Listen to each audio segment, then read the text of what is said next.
The most anticipated games in all of sports are rivalries, the clashing of two juggernauts fighting for a title. Games where two franchises that respect, or even hate each other, match up to battle for supremacy once again. These games are often sources of pride among fan bases and the teams themselves, as they're just more meaningful than the average regular season game. It's fair to say that rivalries are a defining characteristic of a team and make both sides more legendary in the process. Batman and Joker, Yankees and Red Sox, Magic and Bird, Brady and Manning, LeBron and Curry. This is no different for the Green Bay Packers, as they have some of the most heated, long-standing, and most competitive rivalries in all of football.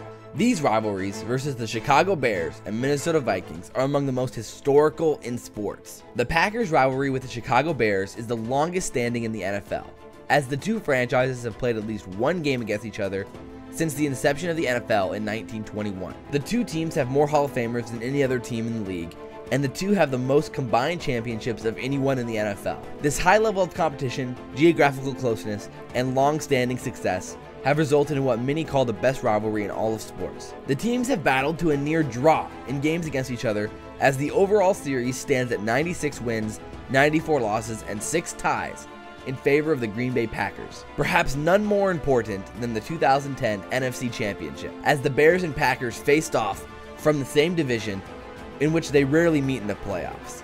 In fact, they've done so only 4 times in their illustrious successful histories. But in 2010, the Packers would beat the Bears on the last day of the regular season to earn the last playoff spot in the NFC playoffs, while the Bears had already clinched a spot. Both teams would advance to the NFC Championship, and the league's oldest rivalry would be renewed with a trip to the Super Bowl on the line. The Packers, led by Aaron Rodgers, looked to be off to an easy victory early in the game, when they had taken a lead and injured the Bears' starting quarterback, Jay Cutler. However, the unknown backup quarterback, Caleb Haney, would lead the Bears to a near comeback, but ultimately, the Packers would prevail 21-14 with a game-winning interception in perhaps the most important game of the long-standing rivalry to earn a trip to the Super Bowl, in which they won their 4th championship victory. Not only do the Bears and Packers have a significant rivalry, but Minnesota and Wisconsin as states have a natural long-standing history stemming from the heated rivalry between the University of Minnesota and the University of Wisconsin. Despite this, the Green Bay Packers and Minnesota Vikings rivalry was fairly dormant for a long period of time, due to the fact that the Vikings had traditionally been a poor franchise. But this change hindered on 2 things. 1,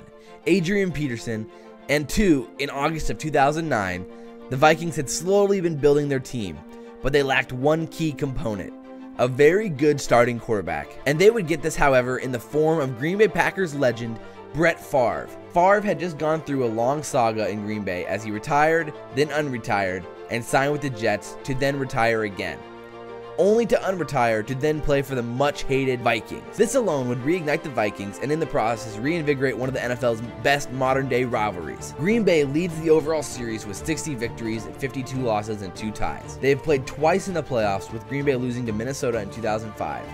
And then beating the Vikings in the 2013 playoffs. Their rivalry is one of the most anticipated games every season, as both franchises have had recent success. One of the most notable matchups between the two was on October 5th, 2009, when they played on Monday Night Football in the first meeting between Brett Favre and his old legendary team. This was the highest rated game in all of Monday Night Football history, as the Vikings would go on to win. And in return, it would be the catalyst for the return of one of the greatest rivalries in the NFL.